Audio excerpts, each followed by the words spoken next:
Welcome back to another episode. I am Sticks. This is my best friend and co-host D-Lo, and we are Too Complex. We got another banger for you today. But before we get into the content, I need you to hit that like button, hit that subscribe button. We almost there. Y'all almost got us to 450. Go ahead and can we get 6 more? Let us get 6 more, y'all. To go ahead and hit that subscribe button. And also hit that notification bell, because what? You ain't gonna miss none of these bangers. Yes, that we drop every single week, man. D-Lo, another one, man. Another week, man. One. You said yes, 6? Sir. I thought it was 4, bro. Oh, you right. It is. I'm sitting here looking at I got it on the screen right here beside me, and I still said 6. But it is. We have 446, man. We need to get 450. Get 4 more of y'all to hit that subscribe button, man. Do it right now. Yeah, I know y'all here. YouTube. I know y'all here. Come on, YouTube. Yes, sir. Yes, sir. But D-Lo, man, how rocking with us? They rocking with are they rocking with us? I mean, it's just it takes people some time to make a decision on if they really feeling somebody or not. So, we in the dating process. That's for sure. We ain't even in the lust phase yet. We just got the phone number. We just texting back and forth at the moment. Yeah, maybe they didn't like us because we took them to the Cheesecake Factory. Well, shit, nigga, I took them to all ice cream dates, nigga. At this point, you talking about? But D-Lo, man, how was your week this week, man? What's going on with you, G? My week was good, man, or has been going good. So, some family is in town and getting to enjoy spending time with them. The regular, spending time with the family, my immediate family, the ones that are here all the time, and watching the kids grow and get on my nerves, and the gamut of feelings that go on being a parent, being a dad, being a husband. For sure. Work has been interesting. A lot of things have going on, but I am grateful to have a job. Many don't have a job nowadays. Don't want to be boring, but the usual, man. It's just it is what good. It is. We're working individuals outside of this podcast. So we don't do much, but when we do, we do, and when we don't, we don't. So for sure. How's everything been going for you? How's this week? I know you got some things coming up. So got some things coming up, man. But of course, as everybody started a new avenue of my sales career here recently, and got to get certified. So that's coming up real soon. So y'all pray for me that I pass this test. Coming up on Monday. But other than that, man, just burying my head in those licensing books, bro. That's it. That's all I've been doing for the past week. Of course, Sam's birthday was last week. I told y'all that. And she had a good time. This week, she was just, we're here now, you know what I'm saying? And just to let y'all know, I know D-Lo mentioned Cheesecake Factory earlier in the intro. Sam loves Cheesecake Factory. It's a vibe. Go up in there. My daughter loves it, bro. She's 16 and she loves it. I know y'all love it too. All 12.76 of the women that watch this podcast. Man, you don't know how many women. Man, you already know 99. You already know what 99.99% of our audience is male. So the 12 women that watch this, y'all go to Cheesecake Factory. It's amazing. It's amazing. If it's 99.9 of the males and we have over 400, that's not 12. But anyway, true. What I was going to say is, many would say, of course, your daughter who is 16 likes the Cheesecake Factory. She may not have experienced all of the other finer things in life. I mean, I call BS on that, but there is that probably that thought out there somewhere from those type of women. They're saying, of course she does. She's never really anyway. She's been multiple times actually, but yeah. Well, no, yeah, whatever. Off of that. So coming up on where we are now in my favorite time of the year, man, the time of gratitude and Thanksgiving. This is my favorite time of the year because you get to see your close friends and family more often, probably more than either of us care to spend the time with each other. It's good for me though because I don't get to see my family as often as I would like, just because I'm on the go with work and stuff that we're doing here in the podcast, trying to build this up. And then also my friends, same, used to be able to see them more often, but now that's not really the case. But around these times, we find time to get around our family. So we entered in my favorite time of the year. I got a question for you to start out. What's up, my guy? Do you and Sam's mom, or did you allow her to believe in Kris Kringle? Kris Kringle. Oh, you talking about the jolly guy? The jolly guy, Yeah. the man that come down the chimneys. Yeah, him. Oh yeah. Like, so I used to do things back in the day. You know how you always say you cook the cookies and put it beside the Christmas tree, and if you were good, Santa gonna give you your presents. He gonna eat the cookies, leave you a note, yada yada yada. I used to do that. I used to go so far as to take my Timberland boots and dip them in powder and put footprints on the floor. Okay. I used to do that. All right. And I actually have videos. I might have to send you one. I think I got one in my phone. I got videos of Sam actually following the footprints from like the fireplace area. Because North Carolina ain't really got too many chimneys. But I had her from like the fireplace area and walking around the house and kind of tracing his footsteps and seeing what he was actually doing. And Sam was in there. Well, why was he in the kitchen? And I just had put footprints everywhere. But so we over to the Christmas tree, and I actually ate the cookies, of course, but it ate the cookies, left a little note for. I'm gonna eat them cookies. Oh yeah, they were nice, beautiful chocolate chip cookies too. They were delicious, and but I used to do that for her, and she was made. I think around, I want to say 10 or so, she started to realize that the imaginary tooth fairies and Easter bunnies and stuff like that weren't, but I'll try to maintain Sam's innocence as much as I possibly could. Yeah, I definitely did. Yeah. Okay. So you answered my second question. I was going to ask you is when did she stop believing in Santa Claus? And so, I have a older daughter and a younger son. The younger one, he don't know much about much when it comes to those fairy tales and whatnot. The older one, she knows about them, still believes in them for the most part. I'm waiting on the day that she does not believe in it anymore. But hopefully she doesn't ruin it for the youngest. So I don't know the parameters that we're going to set in place for her when that does happen, because we know it's going to happen at some point in time. But it's just like, how do you manage that? Well, so I don't have, Sam doesn't have what I didn't have a second child for Sam to have a sibling on my side, but her mom's got two brothers. So she got two brothers with her mom. And I'm not sure exactly how they managed it, but what I would assume is, because like I said, Sam, it was like around 10 or 11, she started to realize that, okay, nigga, that's you. Like, you know what I'm saying? Like, right. You know what I'm saying? I know it's you. Yeah, I know it's you, dog. But I would assume that if Sam did have younger siblings where it was a kind of like a significant age gap between, because I think, what is it, 5 years? Yes, 5 years. So once she gets to probably like 11 or 12 and he's 7 or so, and he's still believing, you just have to have a conversation, because Niecy she got a vivid imagination. So she might believe a little bit longer than what Sam did, because Sam was just cool, bro. I don't know. Sam is just a different type of kid, but you just have to have a conversation with her. Like, look, I know you realize, but he don't. So play along with us, so that way he can still have that same innocence type shit. That's what I would assume. Yeah. So let me ask you this, because we have heard, or I know of a couple of individuals that say they don't allow their kids to believe in Santa Claus.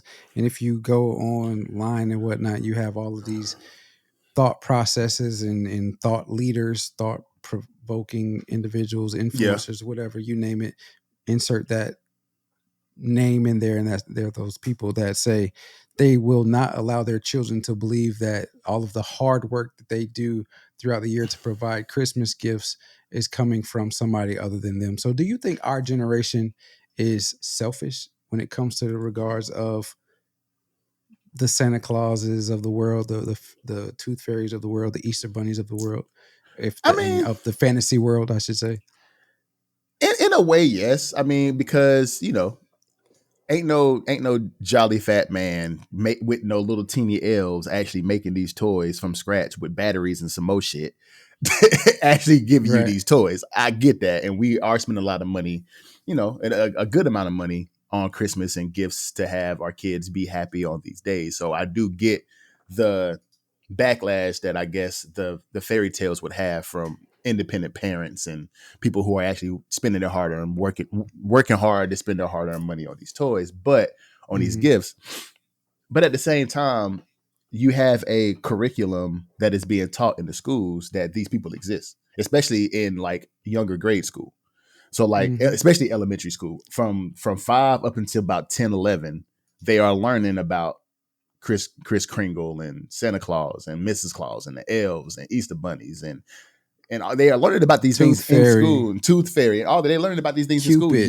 YouTube is huge with it, especially with the kid channels where they teach about these. So it's good for the kids to have their imagination and to have their innocence and believe in, different things. And once they get older, they can start to realize that they don't exist. And whenever they do realize it, they can take it for what it's worth. But you have to let your kids have their own experiences to where, yeah, we gonna put on this show for you. And I think that's just good parenting. Being selfish and making it seem like you're doing everything I think it's counterproductive in a sense, because your kids are innocent. They believe that the cartoon, Superman, Spider-Man, all of those things are real. So what, you gonna take those away from them too? You know what I'm saying? Yeah. So like, you gotta let them have their imagination and their innocence until they get old enough to realize that that the world isn't really what it is, and they can make that distinction for themselves. Yeah, I think it strips away some of the innocence that kids have, because it's things that we may not be privy to knowing that are different than we currently know in our adult phase, but because we don't know the true essence of whatever is going on, and we have our quote unquote naive thought process of what it actually is, we live in a bubble and we're protected, so to speak. But now that when you find out that information as an adult, then it kind of opens your eyes to a whole new world of things, troubles and issues that may come about with that scenario. So same thing for the kids, right? If they are believing in Santa Claus and it's, well, this year they didn't get exactly what they want, it could be, so I asked a question about being selfish, but it could be another self in a good way, so to speak, a selfish mannerism, saying, "Oh, well, I guess Santa Claus just couldn't get it for you this year," and it takes that pressure off of you, because sometimes you don't have the money to get exactly what they want or everything that they want. Right. So you can say. Santa Claus only got you this gift because of XYZ. I mean, I don't know.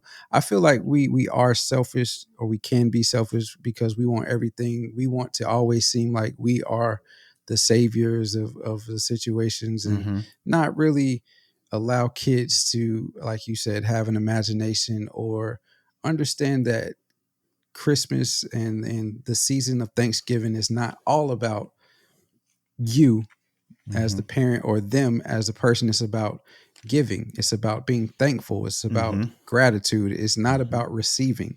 And so, yeah, I thought that was a good segment to lead off with, a good small talk to lead off with, because we all can relate as parents, as being kids that believed in Santa Claus or didn't believe in Santa Claus, whatever the case is. We all can relate to it. Yeah, I definitely did.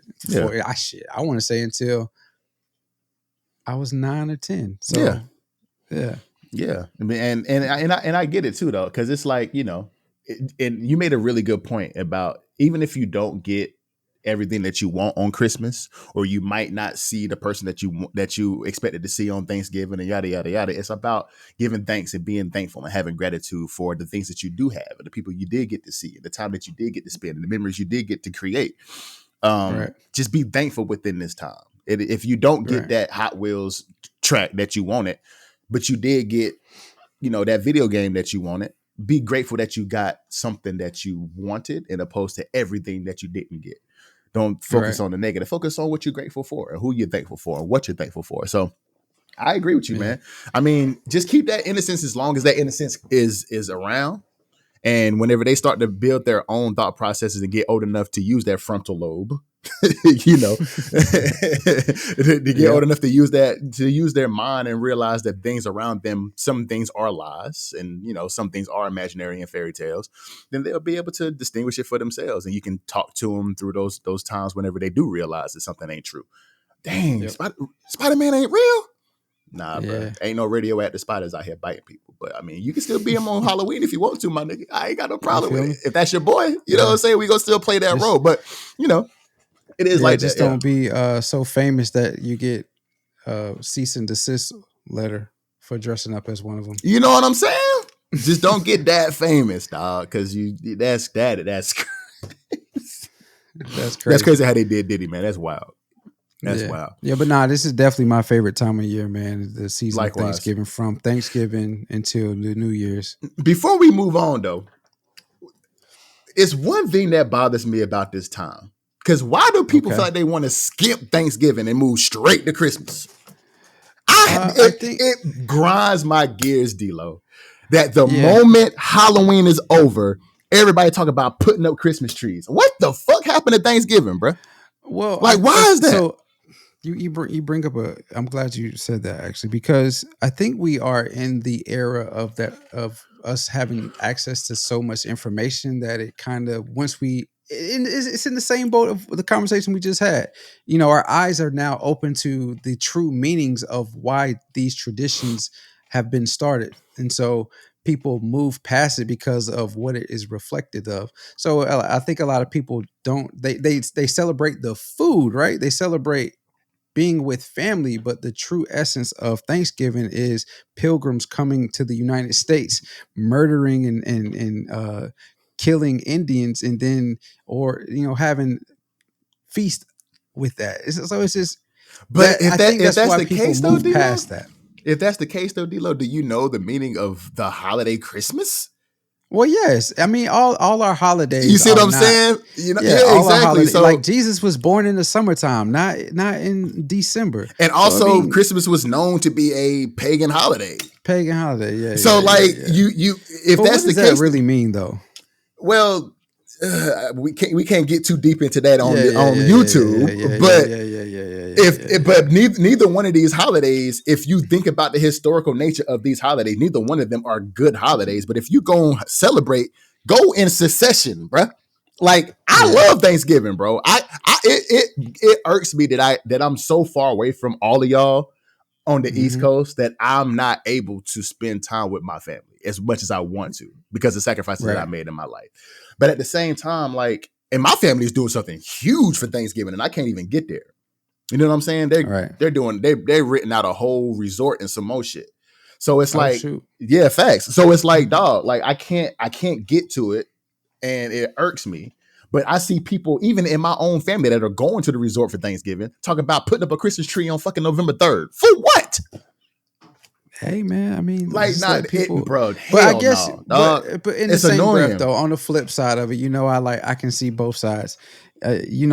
People also just correlate Christmas and Thanksgiving as like they're tied together because, again, it's the season of giving thanks. Got you. Of giving thanks and gratitude. It's not just Christmas. December is the time that you do it, because I mean, directly after Thanksgiving is on the go trying to find gifts for Black Friday, so on and so forth. So, I mean, they're wrapped together. It's so whack, bro. Because I would much rather see throughout the month of November, see the fall colors and the pumpkins and the everything that represents Thanksgiving, and opposed to literally the weekend after Halloween, the mall got up Christmas trees. I'm like, are you kidding me, bro? Like, come on. I don't want to go from this is Halloween to Mariah Carey's greatest holiday hits. Here comes Santa Claus. Here comes Santa Claus. Like, I don't want to go. Like, I don't want to hear that. I want to be able to go in succession. And I'm not like that much of a stickler, but at the same time, bro, Thanksgiving is just as important, bro. Like, come on, bro. So this is the thing. This is the thing. And so when you said what you said about the mall and Christmas tree, I was like, oh, yeah, how could I not lead with this?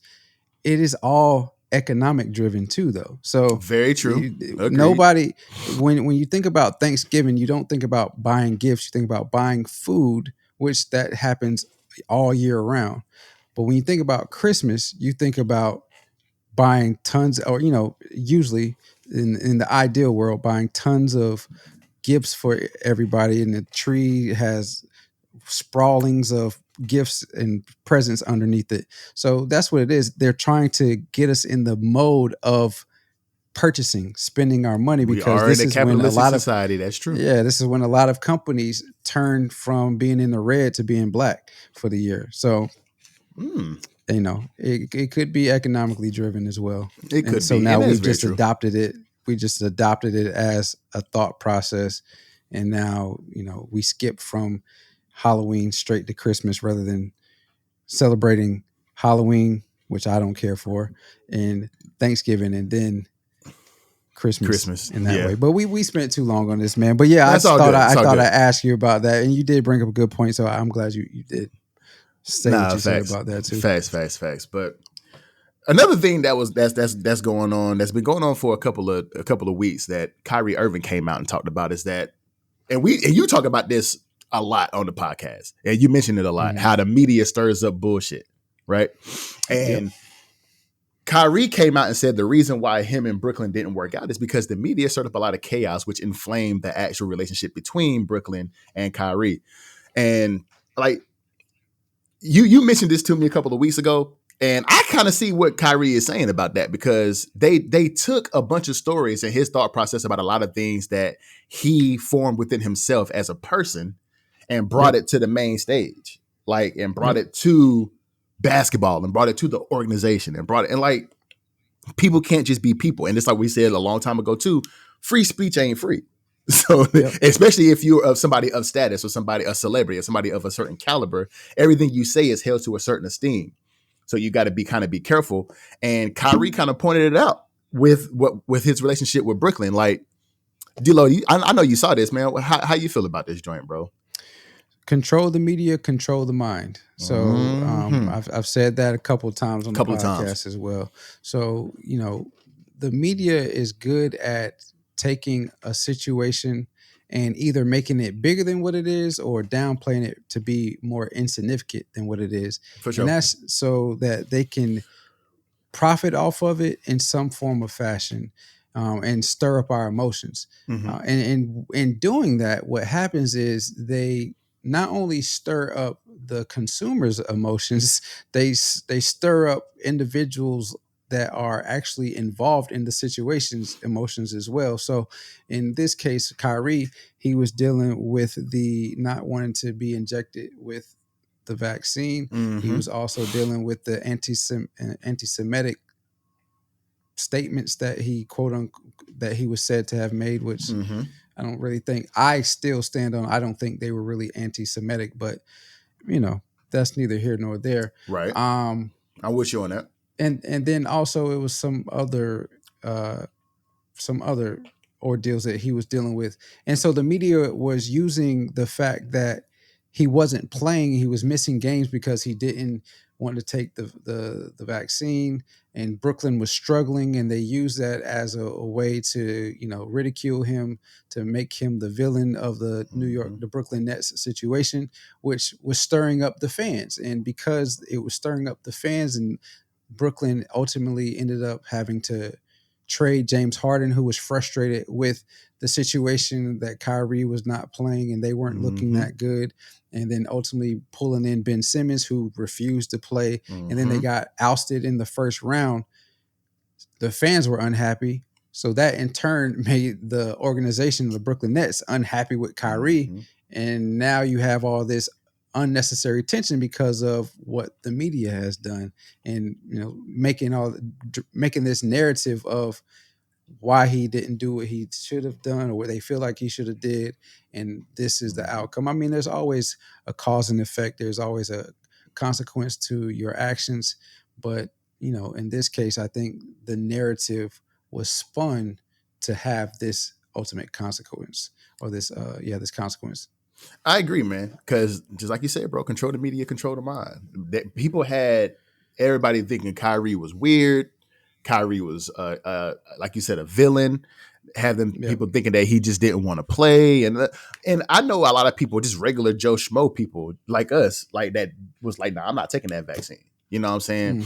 I was one of those people that at one point was like, "Nah, I'm not taking that," but my daughter had to get it, and she was scared to get it. So I was like, "Well, if you're scared, I'll go get it with you. So I ended up getting it anyway because she wanted, because she had to. She was scared to do it. So I was like, bro, like I can understand it, bro. I can understand it because, you had your theories about big pharma and things like that. And, everybody has their opinions.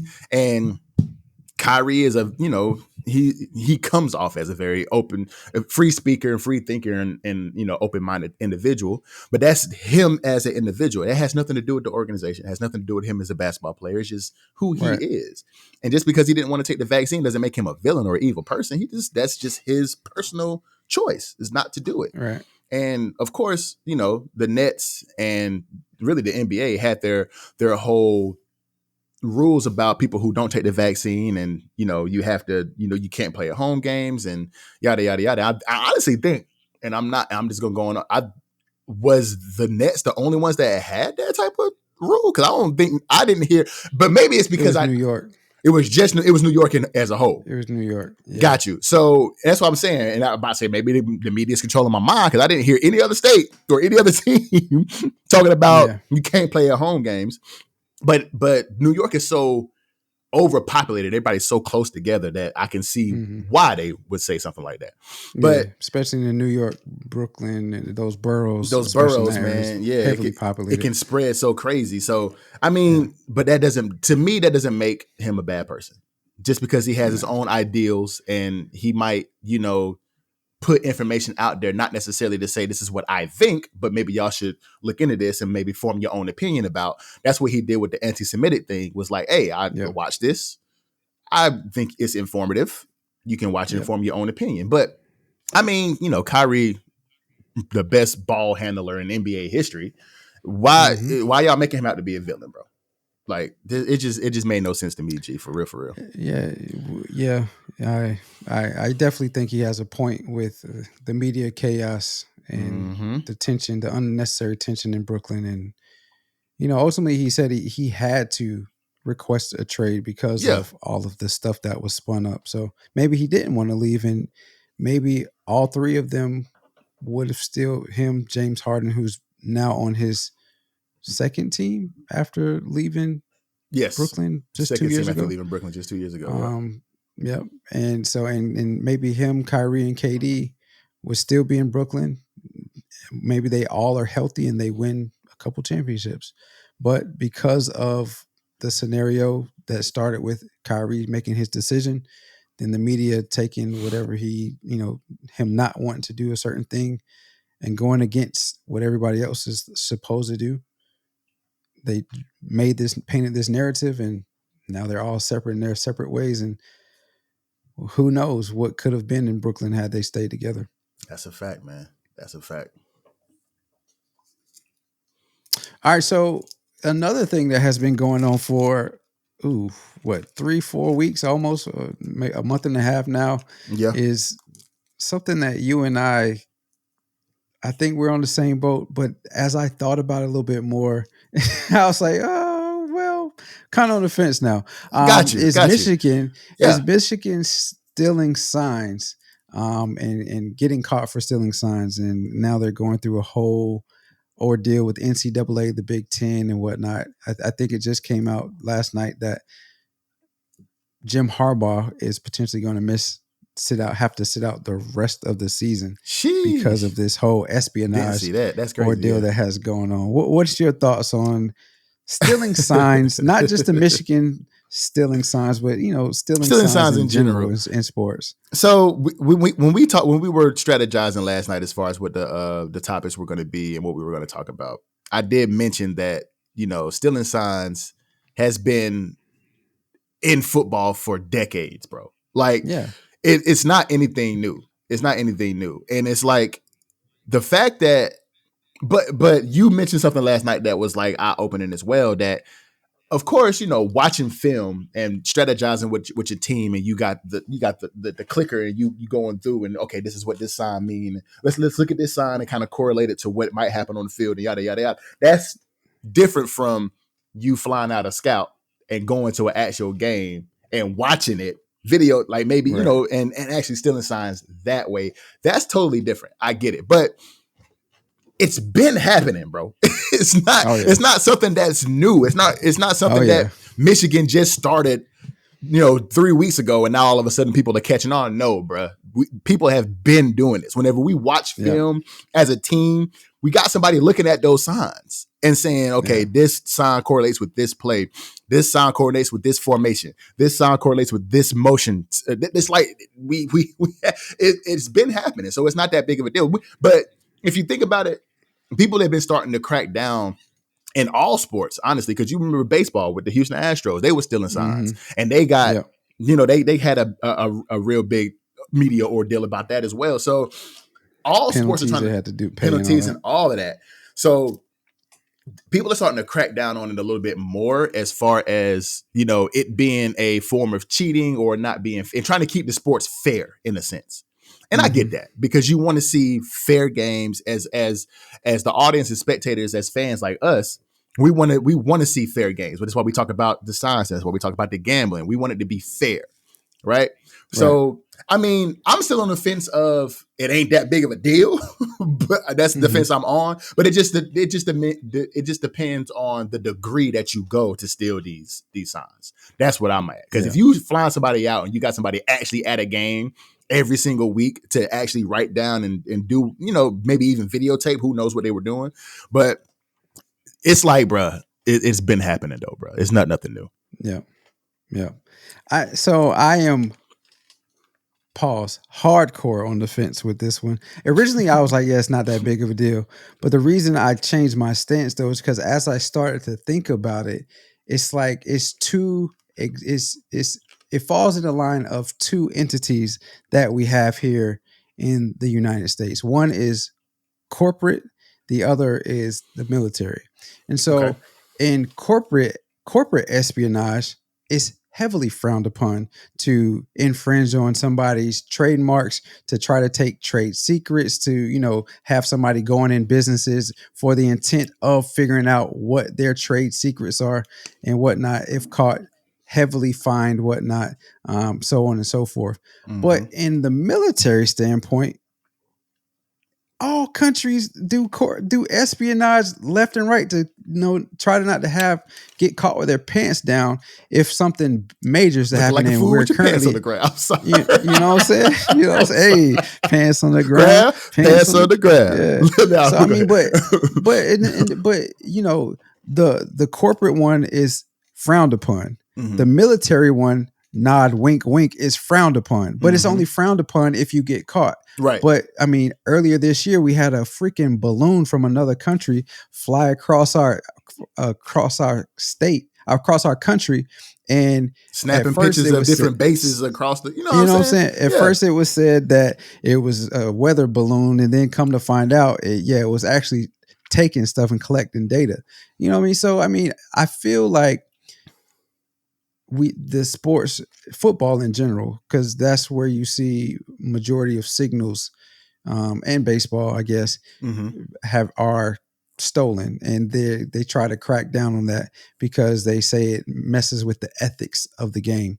But in the same regard, if football is thought of like a military, and all that jazz, then you have to do a lot better in making it more harder to decode. Because if it's easy to decode, listen, I've seen on multiple occasions in my playing days, on many different levels, somebody decoding signals from the other sideline in real time. So, I mean, it's like, it happened. Like you said, it has happened. The Patriots, I believe, were in something where, in some type of not allegation, where they were in some type of scandal where they were actually intercepting the signal from the other team to talking to the quarterback. Now that is downright disrespectful and unethical, I think. But if you're doing hand signals and you're signing, you got different cards and stuff, and somebody can actually figure out what all that means, because it is very, it's a strenuous process. It's very intricate for sure. It's very intricate, and it's very tedious, and it takes the coaches that put those systems in place do a lot of thinking for how to get those signals to make sense and have it easily understood by their players, but hard for outsiders to understand what's going on. Mm-hmm. So I mean, when I thought about it, I was just like, when I initially thought about it, I was like, oh, it's not a big deal. But then when you really think about it, it's more complex than it actually appears to be. And so, but you can put it on both of those entities. You can look at it in a corporate stance, because the back end of football, especially college football, well, professional football as well, is highly corporate.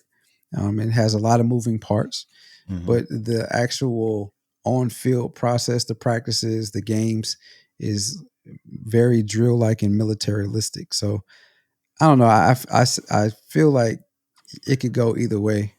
Sending somebody to a game in the name of stealing signs is a bit much. That's low key OD, yeah.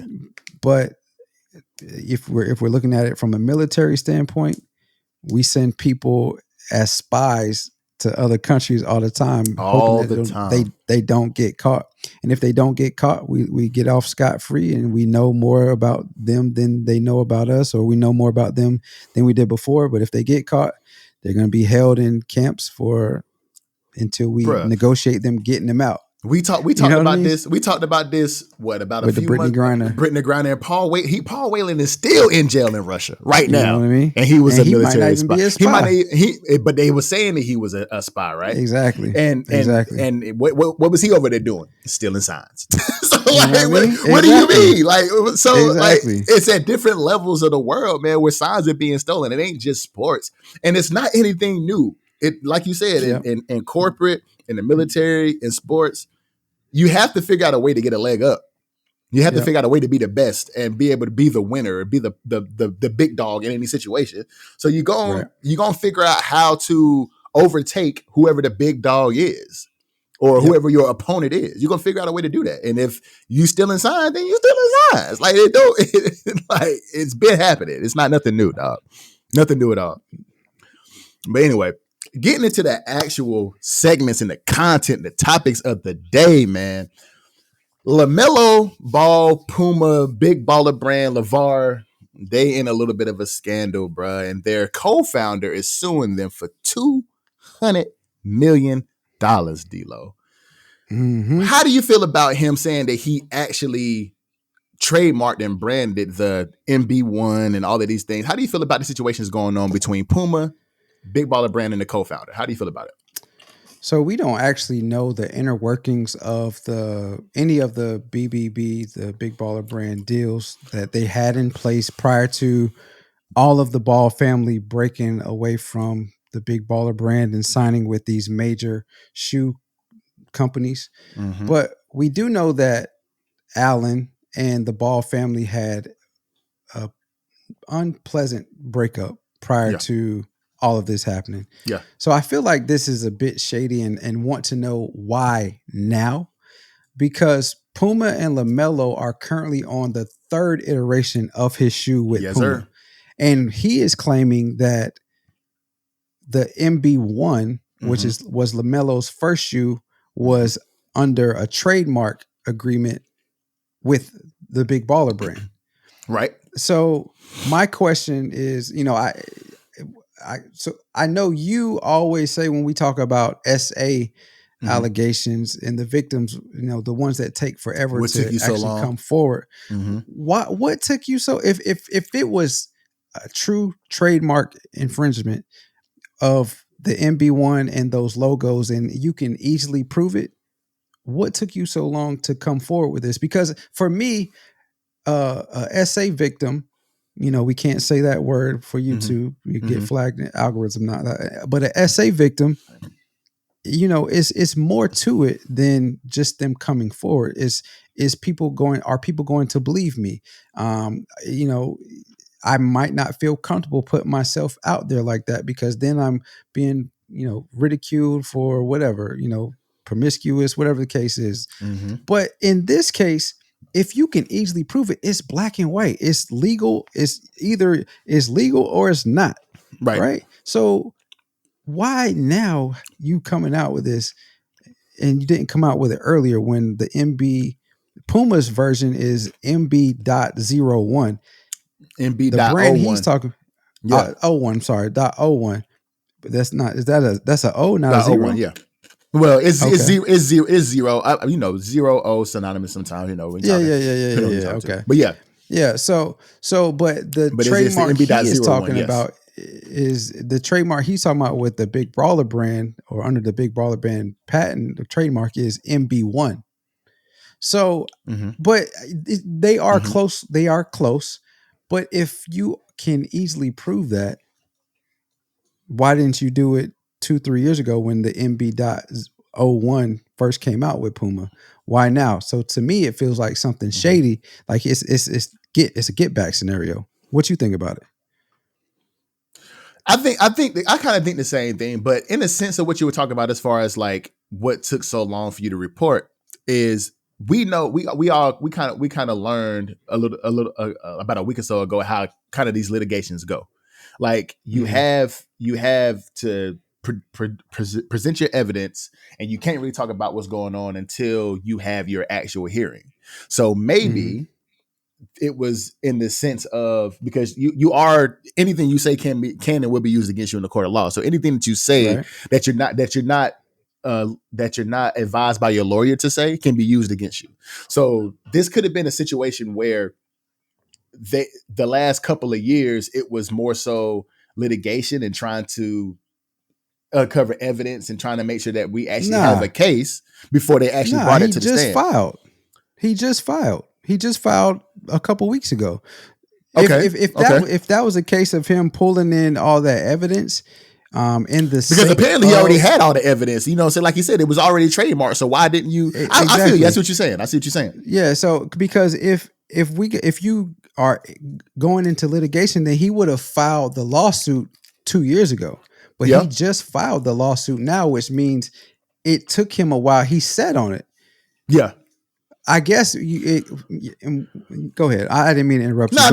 Because but I do feel like it's kind of a get back, because like you said, I mean, even I think he number one mad that he has been pushed out, because LeVar has kind of pushed him out of the actual the out of the corporation, out of Big Baller brand.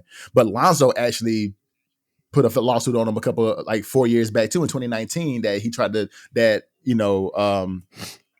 he was trying to swindle them out of a couple $1 million.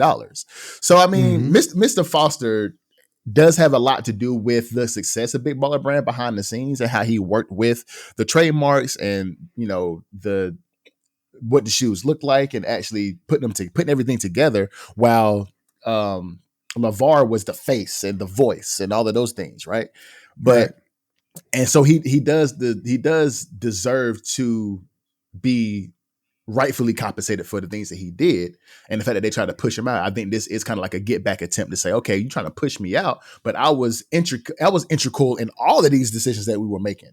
I was designing the shoes. I was building the trademarks. I was talking to the manufacturers and the designers and doing all of these things. And now you're just trying to push me out once you reach this certain, which they didn't reach much of a level. I mean, I didn't, you know, but but it was like Melo was definitely the one that everybody felt like was going to be the best out of the three. And he has kind of shown that. And I think Alan Foster he understood that as well. So he started trying to trademark a lot of things around Melo. And now that he has moved on to Puma, and now he's on, like you said, his third iteration, the MB03, it's like now he's trying to say, okay, that's a little bit too close to what I trademarked already, so I need this 200 million. And that's kind of crazy. I think that's kind of wild. Yeah. I mean, like I said, we don't know the inner workings of any previous existing deals that they had with Big Baller brand, or that Alan Foster had with Big Baller brand. So I'm not one to say that he should not be compensated. I do feel like he should be compensated in some way, because he was an intricate driving force of the Big Baller brand, along with the Ball family, Lonzo, LaMelo, and LeVar. Jello, he was there, but his name isn't thought of as much when you think about the Big Baller brand, even though he's a part of the Ball family, as LaMelo and Lonzo. And LeVar as being the marketer, the face of Big Baller brand, so to speak. But for him to say that this has cost him $200 million, and you waited 3 years after the fact of what you said was the brand, the logos and the names that were trademarked to come about this. Feels like you were waiting to see if Puma and LaMelo shoe was going to be popular, which that shoe is. The first one was highly popular. I almost bought a pair. I ain't gonna lie. You know what I mean? I ain't gonna lie. I almost bought a pair. It feels like you waited to see what that shoe was going to do, and now that you see that LaMelo shoes are doing well, kids want them. They like the colors. I mean, adults like the colorways and the shoes and whatnot. It's different from the. So we talked about Steph Curry last week. It's different from Steph Curry, where kids are all on Steph Curry, his shoes, and you see those quite often, and not so much with the adults. I think LaMelo shoes are like wide range. You see all groups wearing those, kids wearing them, adults wearing them, kids playing basketball in them, adults playing basketball in them. So it just feels like he waited up until this point to see how popular this shoe was going to be, and then came out with these allegations. Again, I don't know the inner workings of their deal, but if they stole it, if Puma stole it, or if the Ball family, LaMelo stole these ideas, he can easily prove it.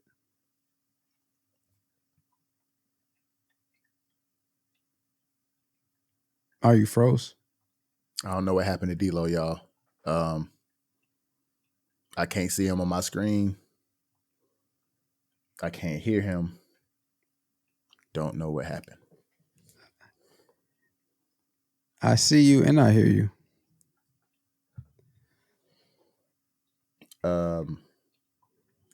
Kind of have some technical difficulties at this point.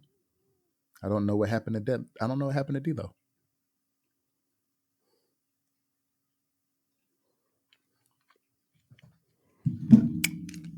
But yeah, so what's going on with the big baller brand and Puma and Alan Foster trying to sue them?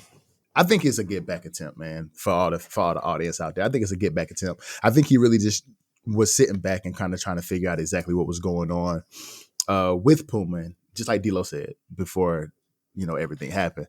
I think it was really just a get back attempt. Honestly, I really think that he waited to see what Puma was going to do with Melo and how the shoe was going to do, and say, you know what, that's a little bit too close to my brand. I think I trademarked that a long time ago. So I think y'all are using that same trademark, even though it do say 0.01. I think it's a little bit too close to MB1. So I think I need that 200 million. Nah, that's not how that worked, bro. Like, you should have brought this out a long time ago, and you shouldn't have been so long. You shouldn't have took so long in reporting this, because it don't make no sense now. So, nah, can't, brother.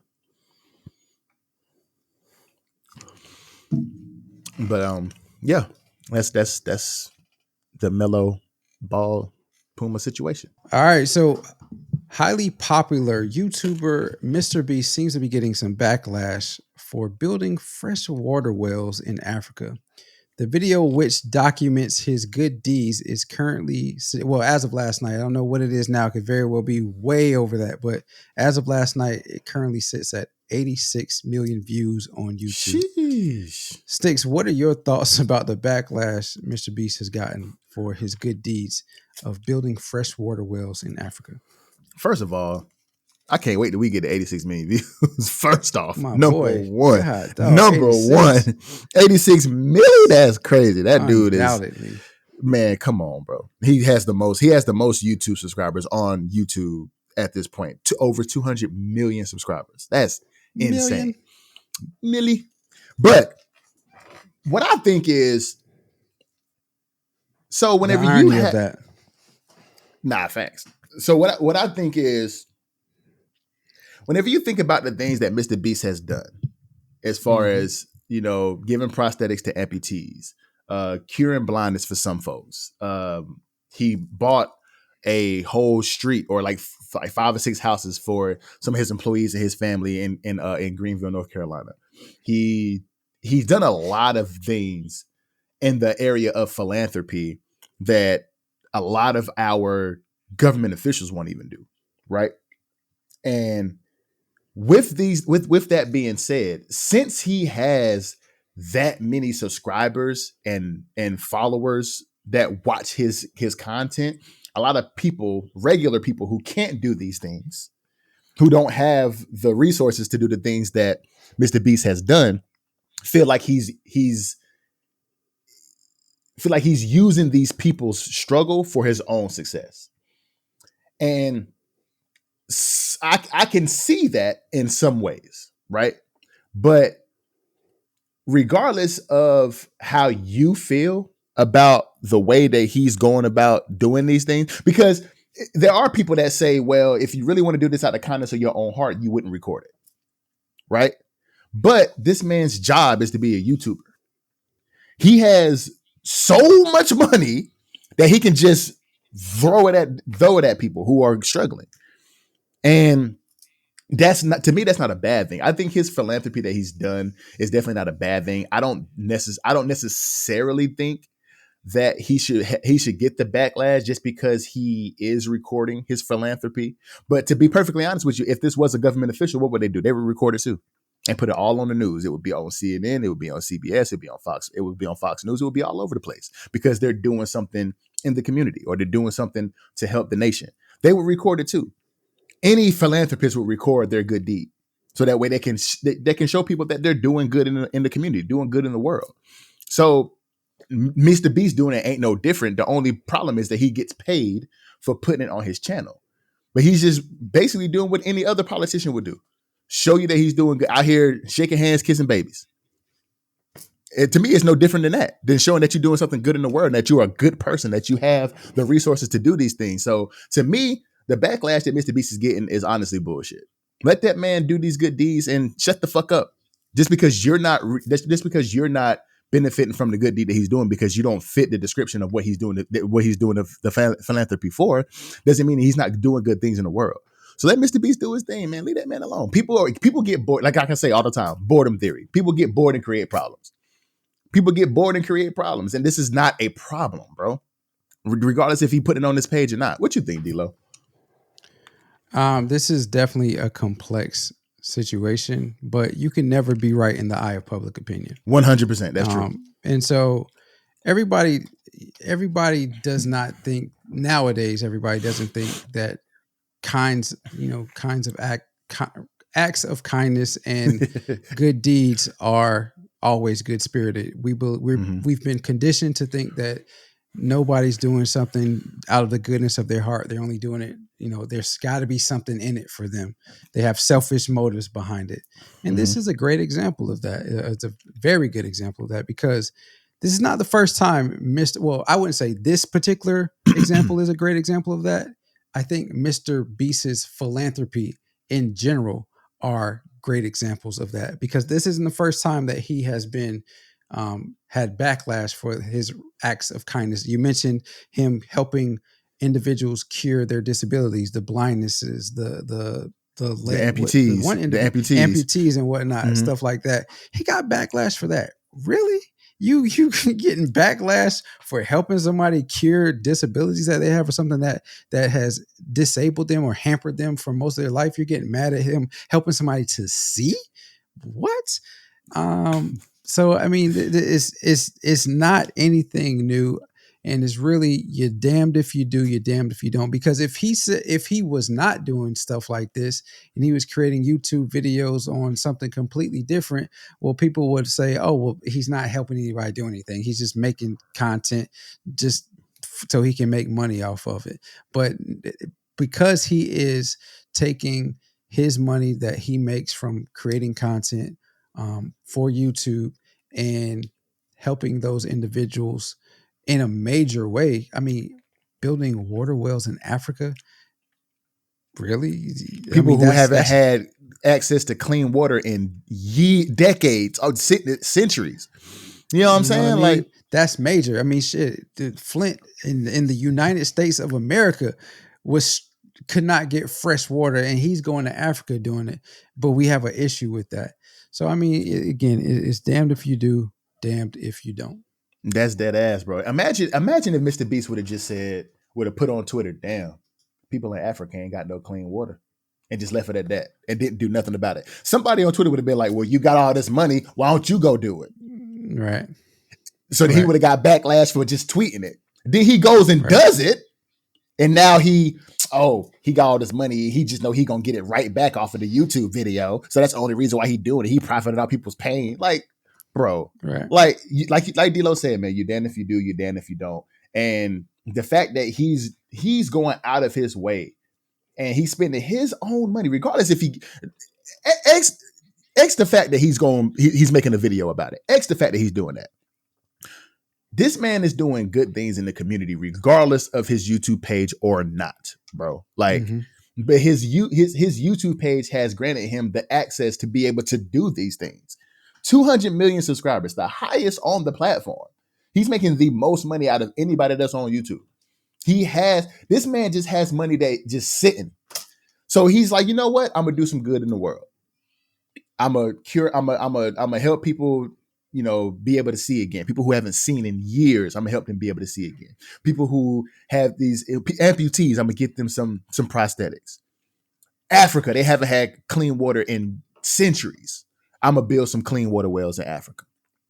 Regardless if he videotapes it or not and put it on his YouTube page and gets 86 million views, who gives a fuck? This man is doing great things in the world. Let Mr. Beast be, dog. Like, yeah.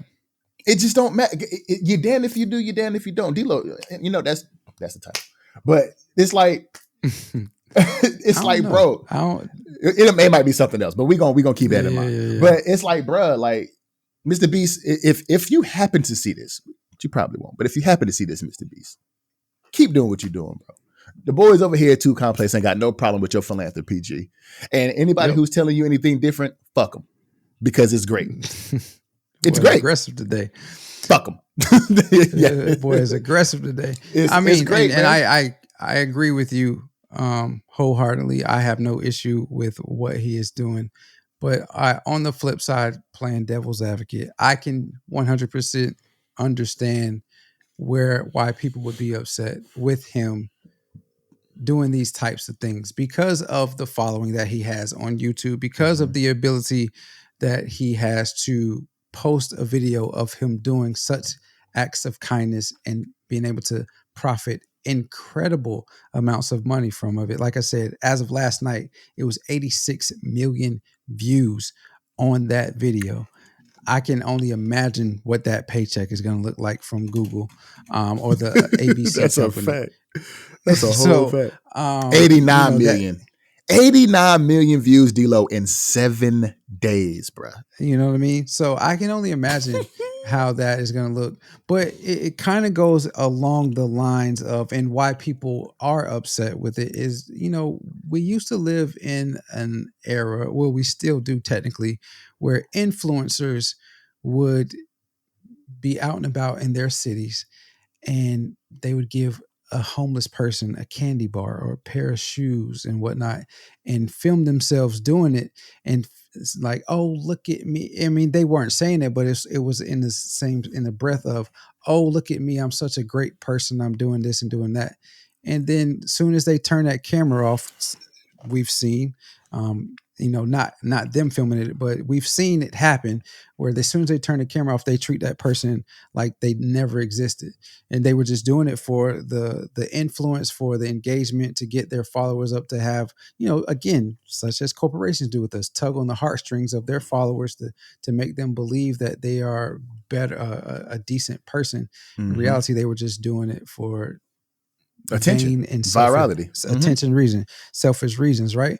So I could see how people would take what Mr. Beast is doing and put that in the same breath and in the same category as what I just mentioned with those influencers. Yeah. So I mean, it's a way to ridicule him for being a good person, but I you know, God puts his hardest battles on the strongest soldiers. For sure. And he puts you in places where you might not ever thought you would be, but you have been conditioned throughout your whole life to do certain things. And I don't think it is a more better person than Mr. Beast. I forgot his real name. but I'll just go by his YouTube alias.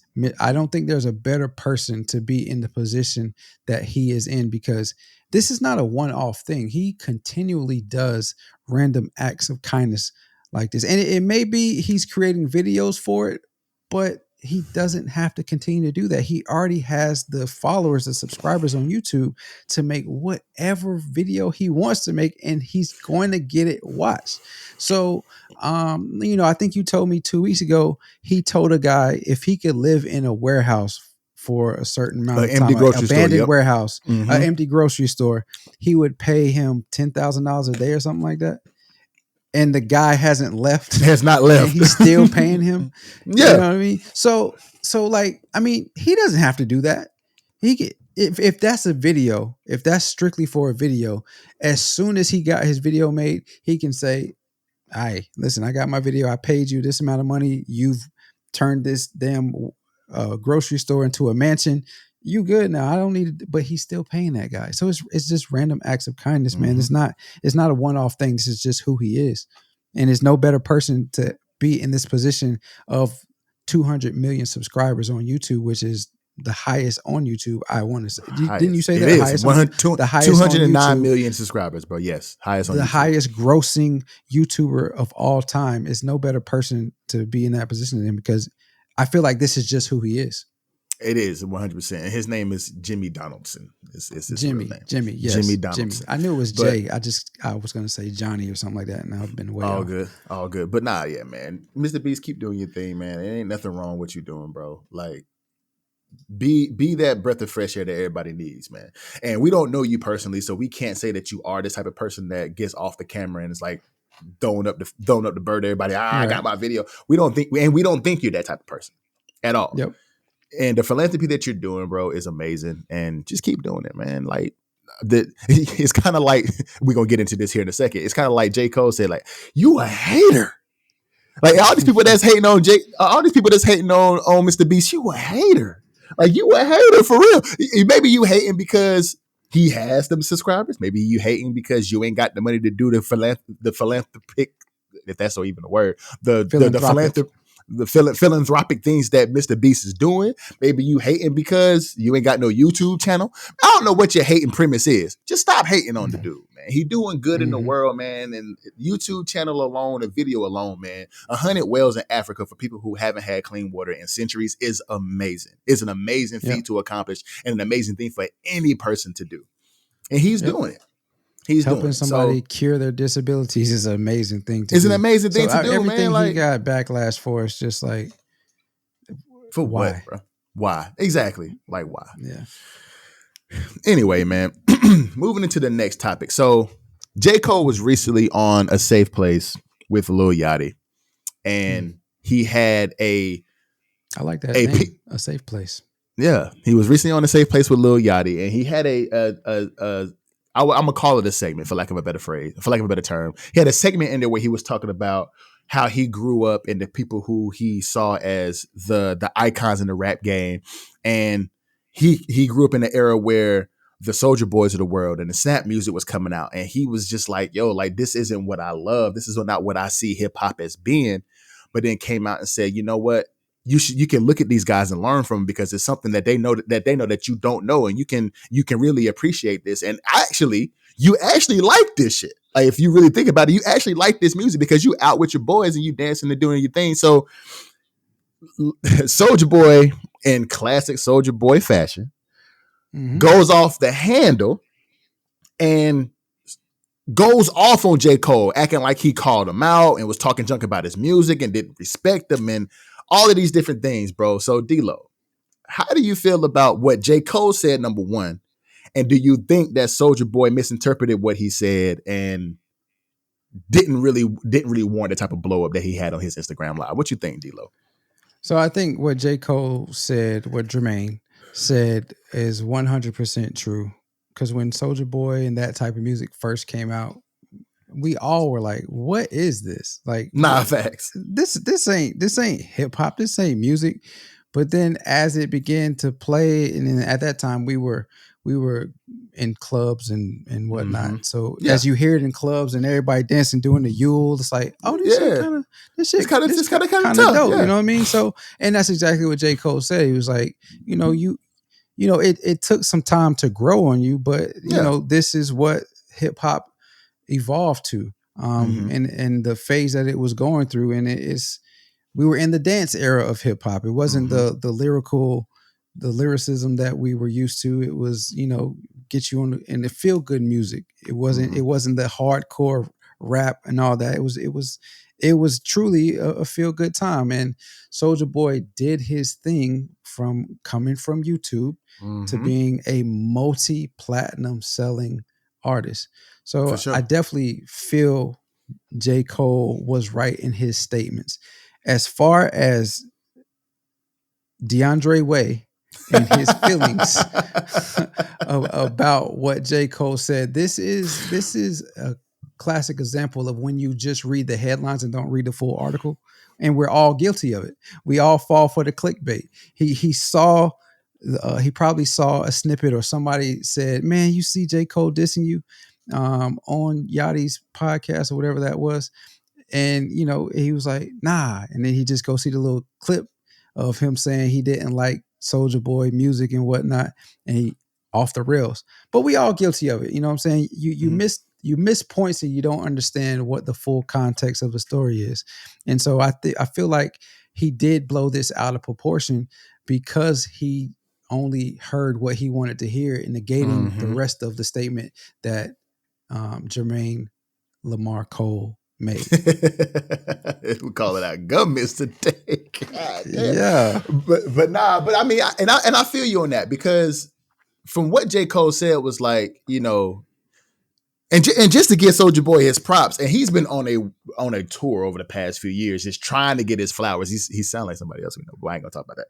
But he's been trying to get his flowers over the last couple of years now, going on Breakfast Club and going on different podcasts and doing tours and just being on Twitch and being on Instagram Live, just like calling everybody out for jacking his flow, jacking his style, yada, yada, yada.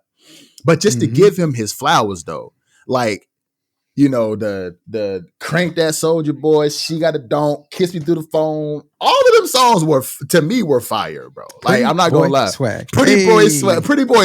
What? Bro, you had all your cappers in there going crazy to Pretty Boy Swag. Put my swag on. Like, he was like his music was dope. And does he deserve his flowers? 100%. 100%. His music was fire, and he was the first rapper to blow up off YouTube and actually get a record deal, and he did it all by himself.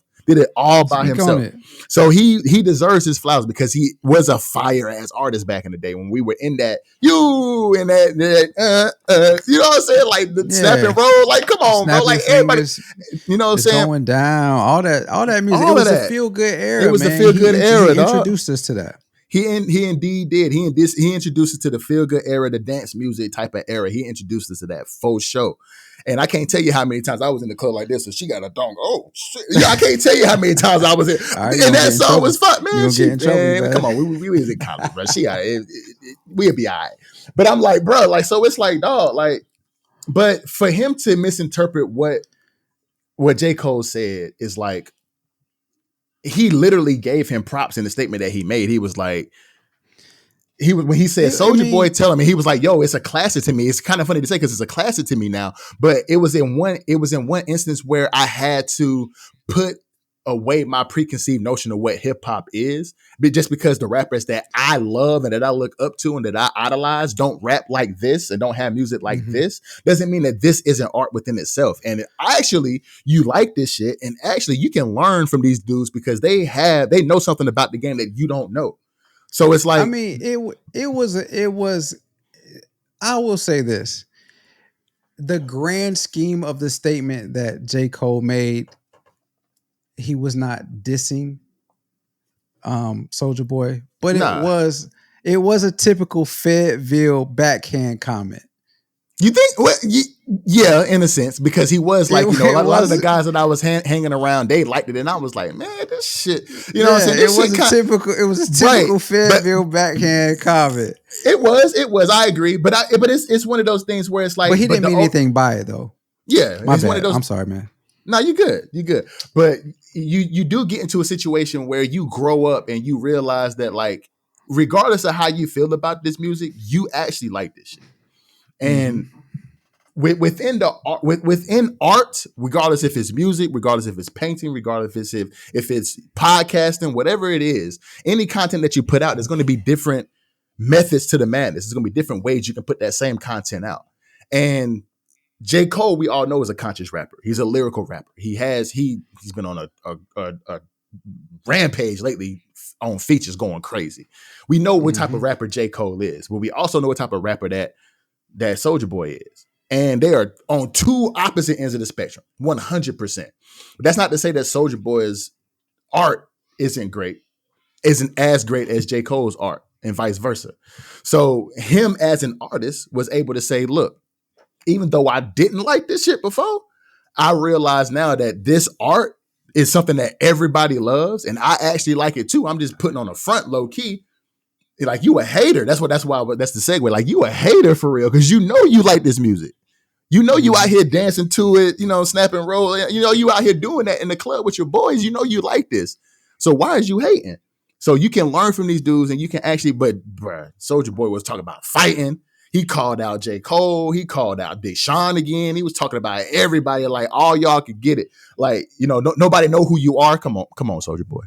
Come on, Soulja Boy. Come on, Soulja Boy. You know who J. Cole is. I think he was saying nobody knows who you are. And this is what grabbed people's attention is, he said, this is your first number one single. You had to hop on Drake's song to get a number one single. I had multiple. And it's like, okay, yeah, this may be J. Cole's first number one single, but everybody, if you're a hip hop artist, you're a rap artist, you pretty much know who J. Cole is. He's one of the hottest right now. And like you said, been on a tear the last year and a half on features and whatnot, waiting on the album to drop, because I feel like he does this to us all the time. He goes away, but he does features, and then you anticipate the next album. So waiting on that new album to come out, because I feel like it's going to one up. Yep, it's going to one up. It's going to be a bundle. It's going to be a banger. And yeah, and Soulja had it. Soulja, I mean, like you said, he deserves his flowers. It ain't like we not sitting here saying that Soulja is whack. We saying that, yes, you had multiple number one hits. Yes, you had the dance music era going crazy, the feel good era going crazy with your music. But at the same time, come on, bro. You know who Cole is, bro. Like, you know who he is. You even said it you even hinted to it in a couple of your rants that you knew who he was. You know what I'm saying? Like, but come on, man. Like, everybody know who J. Cole is, bro. I mean, if he's addressing something that he said, apparently he knows who he is. It's counterproductive what you said. You just said nobody knows who you are, but you're addressing some shit that he said. So if we was to come on this segment right now talking about Soulja Boy and say Soulja Boy was trash, it never was a good rapper, whatnot, it go out one ear out the other, because we're, in the grand scheme of things, in the podcast space, in the entertainment space, we're nobody. But because of who J. Cole is, it's like, you got to address it. You got to address it, man. And it took for Nicki Minaj to get on a live with Soulja Boy to say, look, man, like, you really misinterpreted what he said, and he was actually giving you props, and you need to, here you go flying off the handle again because of something that you feel like somebody said about you, and now you you know what I'm saying, you crashing out for what? Like, what you crashing out for? But the funny thing about that interaction was, she was like, do you have a girl? Do you have somebody that loves you? He was like, nah, I got a baby mama. You know what's going on. And then he finished it and was like, I'm tripping. Oh, man, I'm tripping again. You right, Nikki. You right.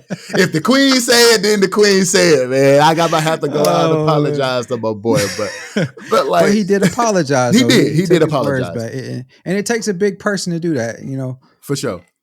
But yeah, Soulja just crashed out, bro, for no reason, and but just like D-Lo said, I can understand why Soulja crashed out, because it was kind of like a backhanded, like, this nigga low key back in the day, that shit was whack to me. To me, it was whack, but everybody else loved it. Yeah. But it's older, but it was It was a backhanded. It was a backhanded. You know what I'm saying? Diss a little bit, but it was a light. It wasn't a heavy backhand, but it was a light. It was a light little tap. It was a light little tap. But they were having a conversation around, when Lil Yachty came out and the type of music that it was, and they actually listened to one of Lil Yachty's first songs on the actual podcast, and J.Cole was like, okay. You know what I'm saying? He didn't really say it, but you could see it in his face, like, yo, this shit whack. Like, low key, like, this ain't, but it's just not what he likes, and it's not what he thinks hip hop should be. And people do have their preconceived notions of what hip hop should be. Like, the Get Off My Lawn guys, like the old school dudes is gonna listen to Jay and Andre and, Pac and Biggie and Nas and all those guys who were lyrical rappers and conscious rappers. And I probably was one of them too, because I don't listen to a whole bunch of mumble rap, and I had to, Migos even had to grow on me, because I was like, what the fuck is they talking? I can't get with this. Like, what are they saying? I don't even know what they're saying. It's all in the ad-libs. Mama, like, it is for real. Yeah. It really is. But like, things grow on you as you go, and everything always evolves. And art is one of those things that's going to evolve for a lifetime, bro. So we're going to eventually be able to get into different types of rap, man. So I mean, it is what it is. Yep. It's subjective, just like this next topic that we're going to talk about. Yes, sir. Yeah. So go ahead and get into it. Usher has said he is on the R&B Mount Rushmore when it comes to artists, putting himself along or in line with greats like Prince, Michael Jackson, and Whitney Houston. Mm-hmm. Sticks. I don't need to say anything else. What are your thoughts on his comments? Okay. So, as far as, so you have to look at a couple of different. Oh, for sure. For sure. I would never be anything but respectful. I would never be anything but respectful, because if you think about Usher is an icon in the game. Usher has longevity in the game. He has some great albums, you know what I'm saying? He from beginning to now, he has been one of the most influential artists in the game of R&B, 100%. And the statement that he made was, he was on an interview. He was talking about him doing the halftime show this year for the 2024, coming up in 2024 Super Bowl halftime show. And he is going after some greats with the Rihanna's halftime show, Beyonce's halftime show. Shoot, last year, whenever Dr. Dre and Snoop and all of those guys came out and did their thing last year, the halftime show, Adam Levine taking his shirt off and being ripped up at the halftime show. Like, he was talking about a lot of halftime shows that he had to look back and study. And, he had to keep it a secret for so long, and finally came out earlier this week and said that he was doing the halftime show. And that was early this week. I thought it was. Yeah, it was 4 weeks ago. November the 6th. November the 6th is whenever he was on the actual. Well, maybe it might have been longer than that. I thought when Taylor Swift and Travis Kelce, when all that came out about them dating or whatever, it was also released that Usher was going to do the halftime show, and then they said, well, they may try to get him and Taylor to do a joint halftime show. You could be right. I might be tripping. You could be right. That might be right. I didn't see that.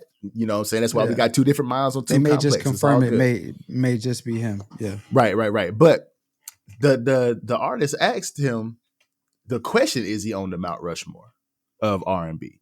And he was like, well, yeah, I put myself up there with Marvin Gaye and Michael Jackson and Prince. And of course, it don't have to be just men. It can be women up there. So I put Whitney Houston on that Mount Rushmore too. But yes, of course, I'm on that Mount Rushmore. And it made me think of a conversation that we had on the podcast before with Steph Curry. What else you think he gonna say? Like, of course he gonna put himself up there. What is he supposed to say? What do you think he gonna say when he asks that question? Yes, I'm one of the best of all time. Of course, I am the best of all time. Of course. What do you think he gonna say? So, do I believe that he's up there? I mean, you talking about people like, of course, you already put Marvin Gaye up there. You think about Stevie Wonder. You think about like James Brown. You think about like Beyonce. You think about like so many different artists that could be up there on this list that, man, it's just like D-Lo said before we even led into this segment, like, it's subjective, dog. It's subjective because people have their own opinions, and there might be a lot of people who believe Usher is up there. There's going to be people who think he's not up there. Michael Jackson, faux show. Prince, faux show. Whitney, faux show. Is Usher at that caliber?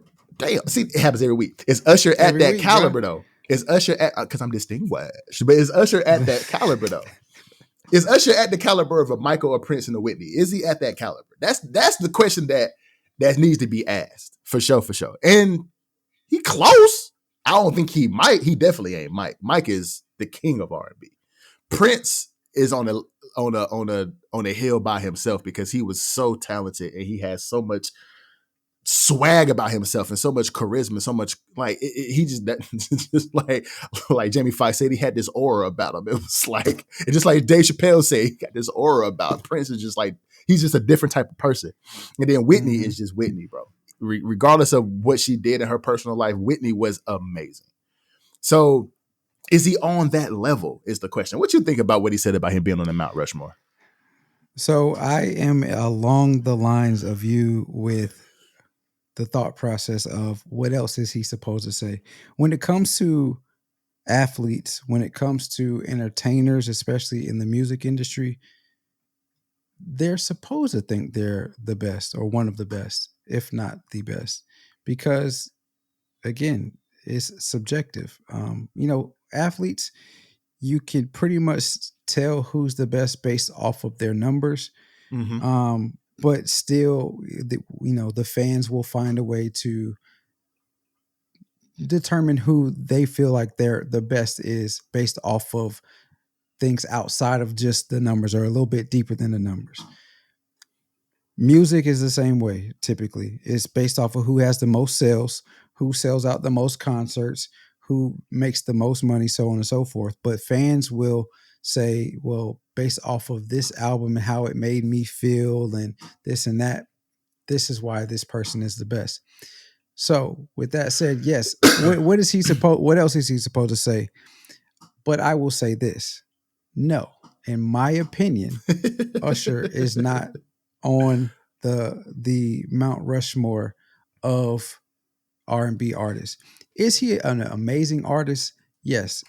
Probably the greatest of this generation when it comes to R&B artists.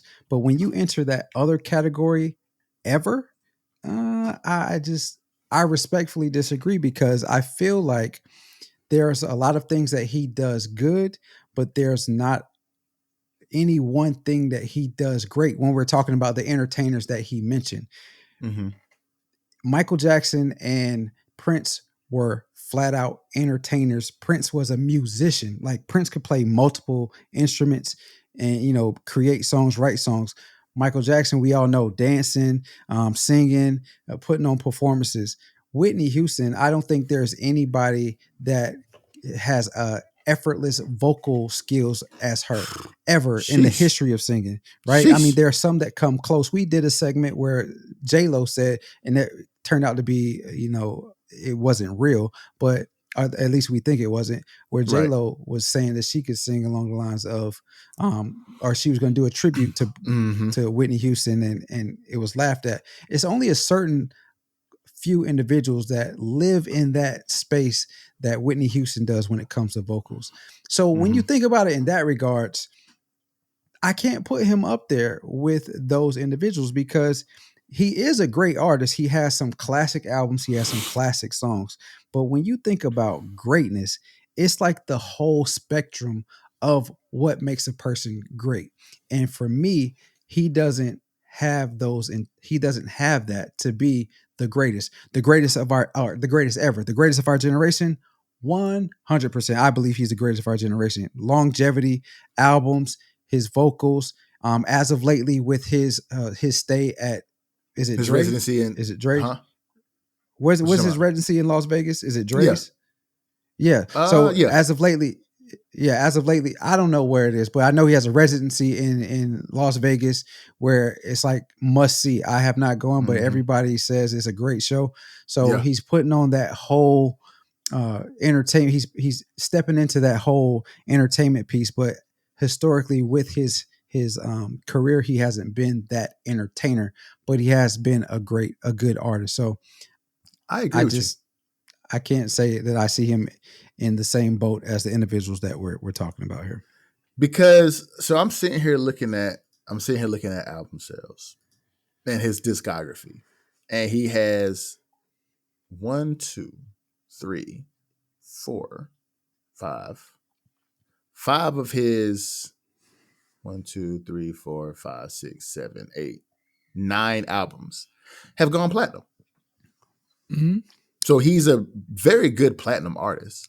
Confessions being the number 1 album of all time. That was a banger, dog. Like no skips on that joint. Yep, but none. It's one of those things where, again, what is he supposed to say? But do I put him up there? Nah. Because I mean, I don't think I put him up there. But he does have, to be perfectly honest with you, him and Chris Brown are the 2 people who I would say are the generational of our generation. They're the best of our generation. Mm-hmm. But you can't, as far as males. As far as males, if we're talking about males, no. We're talking about just males. Yeah. But if you but even if we're talking about it's Beyonce, then you go to you got a bunch of women up there that's before a male even come into play. To be perfectly honest with you, yes. But yes, as far as a male R&B artist, him and Chris Brown are the 2 males that are the best of our generation. And then, of course, you got Beyonce, Rihanna, and those Taylor Swift and those young ladies that are well above him. So if we even talk about our generation and we even put the Mount Rushmore conversation into play, we have way more women that's going to be up there before men. Right. To be perfectly honest with you. And this is our opinions. And if we saying that the Mount Rushmore cannot go without Michael and Prince, and say he even put Marvin Gaye up there. So if those 3 are up there, Beyonce is up there before Usher, Taylor's up there before Usher. Is Taylor considered R&B or she pop? It don't matter. She's still a Taylor is nowhere near R&B. But is she pushing it to the R&B pop kind of like pop culture with the most recent like features that she's been doing? She's done features. But if that's the case, then is Nelly a country singer? Of course not. He's a rapper. Exactly. He did a couple of country songs, country features. And it's all in my head. Exactly. But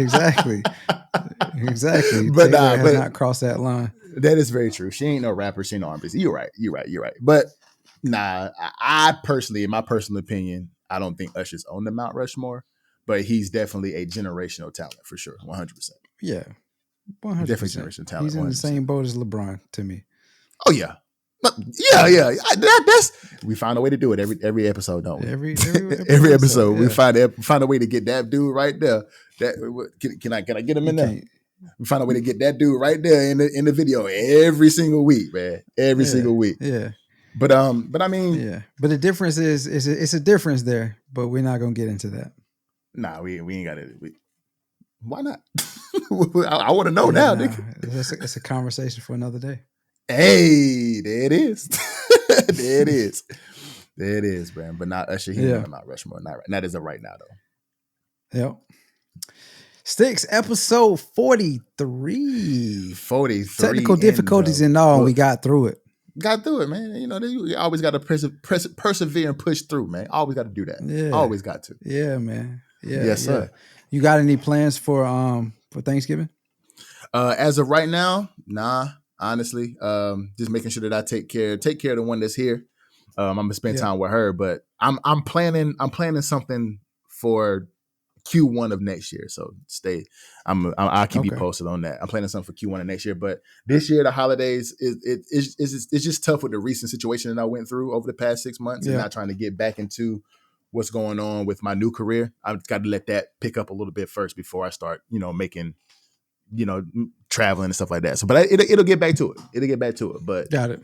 I'm planning something for early next year. What's your plans for the holidays, man? We're gonna do something a bit unusual. Okay. But I wouldn't say unusual, but unusual for us. We don't typically travel too much, but we're gonna travel a little bit and spend time with another family. So it'll be good. I think different experience out of the comfort zone for me, but you expand and you grow out when you get outside the comfort zone. So yeah, I think it'll be fun. Are y'all doing like a Friendsgiving type of thing this year or what? That has not been discussed yet, but we're thinking about it. It has. We've thought about it before, didn't do it, and this year it hasn't been discussed. But we may indulge in that as well before. We'll see. I'll keep you updated on that. Yeah, just let me know, bro. Keep me posted, man. Yeah. I love to see all this stuff on the social medias, and I love to see it because I ain't around for it, so I love to see it, man. It gets me a little emotional. I ain't gonna lie. It gets me a little emotional because I'm not around there to be a part of it, but I love to see it, man, because I love to see y'all having, spending time with family and having a good time. So it's all good. Well, we have something to talk about off camera. We'll talk about that. But anyway, this has been Too Complex. Remember that life is short and oftentimes complex. But when it becomes too complex, don't forget to lean on those that you love the most to help you find balance and simplicity in life. Stay prayed up in this crazy world that we live in. A few requests sent up above will bring you peace and sanity. We want to thank you again for supporting us and listening to this podcast. It means the world to us. We're sending our love right back to you. Don't forget to subscribe to any of your don't forget to subscribe to all of or any of the where you listen to your podcast. I messed that all up. Let's do that. It's all good. Time. It's all good. Don't forget to subscribe to wherever you listen to your podcast. You can find us on any of those. Also, follow us on all of your social media platforms. We're currently on YouTube, TikTok, Instagram, and Threads. And with that being said, I want you to remember, I'm not doing it every week, but I'll do it some weeks. If it ain't too complex, it ain't complex at all. Yes, sir. Again, we want to thank you for listening to us. We'll see you when we see you. Until next time, salute. Salute.